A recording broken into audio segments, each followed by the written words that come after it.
Hi there, my name is Terry Lynch. I'm an Irish medical doctor, psychotherapist and author of books on mental health and emotional well-being.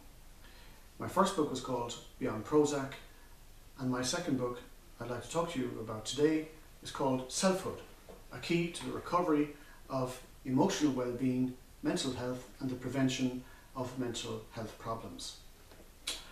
I'm passionate about mental health, and for over 10 years now I've been a campaigner for a change in mental health.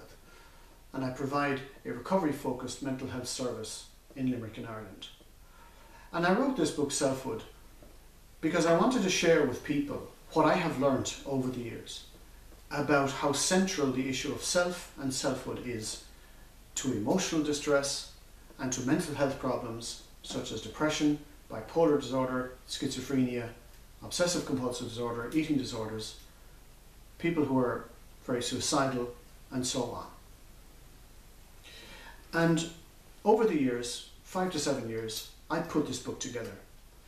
And it is filled with insights and ideas that help us understand the loss of self, how we lose our sense of self, the consequences of loss of self, and how they spill into emotional distress and mental illness and the diagnosis of mental illness, and also the recovery process, the recovery of self. At least 50% of the people who attend me have been diagnosed as having one of the mental illnesses that I mentioned previously. And I work with them in a recovery-focused fashion. And I have helped people to recover from some of these conditions, such as bipolar and schizophrenia, when the common thinking out there is that you don't recover from these conditions. And the area of self and recovery of self has been a core central aspect of our work together and of the recovery process. I always start from the rightness. What is the rightness in the experience, not the wrongness? And I have found the whole concept of selfhood very helpful to me to understand the rightness of experience. Take, for example, paranoia.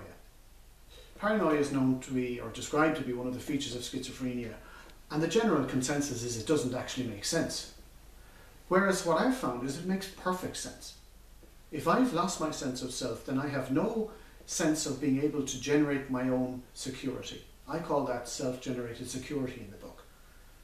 So if I have no sense of being safe, then going to the local shop is likely to provoke terror in me, because I'm walking in there, I don't know who's in there, and I don't know if I'm going to be attacked in there.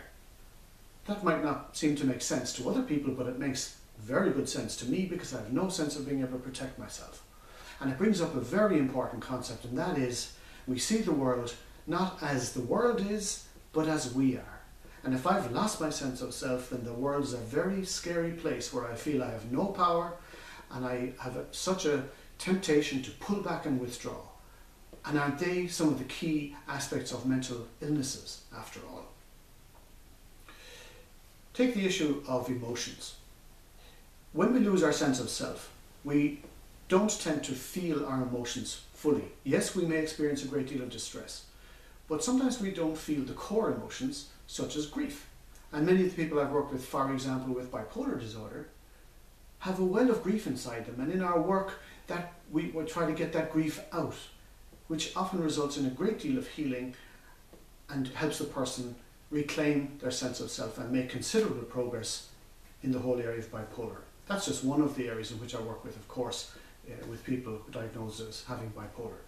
So Selfhood is very much a recovery workbook, and I believe that there is a great deal of understanding and insight in it that will be of great help to individuals who are experiencing emotional distress, to people diagnosed with various mental illnesses, to people who work with people in emotional distress and with mental illnesses, to family members or anyone who seeks to understand emotional distress and mental illness better. Finally, it's important to talk about pace. As I've said many times in this book, the pace of recovery is individual and needs to be gradual generally, because the thing that holds back the pace of recovery is the individual's fear of change. And that needs to be respected greatly. Thanks very much.